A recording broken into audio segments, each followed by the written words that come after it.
इतना आप सोचा था मन में वैसे ही होना चाहिए। पर अगर आप आज सामर्थ्य आपकी नहीं रह गई है तो लकड़ी का मंदिर बनवा लो और घर में ठाकुर जी विराजमान कर लो, तो बात तो हो गई। तो वहाँ पूजा करने के, मंदिर बनवाने के से मना नहीं करते, बनवा देंगे। जब मंदिर बनवाने का पैसा है तो पूजा करवाने में, पुजारी रखने में क्या परेशानी है? फिर आप सोचना चाहिए ना, घर बनवाएंगे तो रहने वाला भी तो होना चाहिए। रहने वाला होना है तो जो खाने की भी व्यवस्था, तो यही तो कहते विचार करना चाहिए ना हमें।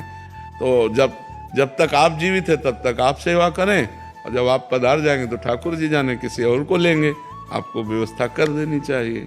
अब देख लो, हम तो आपको इतना भी कह रहे हैं कि लकड़ी का भी मंदिर बनवाया जा सकता है, लो सोने का भी मंदिर होता है, अष्टधातु का भी होता है, अब हमारी पत्थर का भी होता है।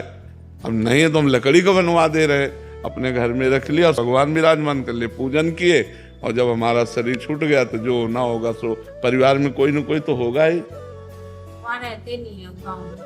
पर हमें सबसे प्रार्थना है कि कोई भी बात भगवान से यदि कहो कि हे नाथ मेरी समस्या का समाधान हो जाए तो मैं ऐसा करूँगा, तो वैसे ही करो।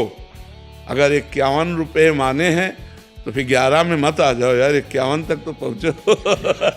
भगवान से भी धोखेबाज, बोले ये काम हो जाए तो 51 रुपये का भोग लगाएंगे, काम हो गया तो बोले यार 11 का चढ़ा देते हैं। वैसे ठीक है, भगवान के तुम बच्चे हो, वो इतने में भी संतुष्ट हो जाएंगे। पर हमें लगता है अगर हमें अवसर मिला है, हमारे पास है, तो हम जो कहें वो भगवत सेवा करें। श्रुति जुनेजा जी, कोलकाता। राधे राधे महाराज जी, वो कौन सी स्थिति है जब ये संकेत मिले कि अब राधा नाम की माला मेरी सांसों से जपने होने लगी है? वो तो अपने आप समझ में आता है ना, उसमें स्थिति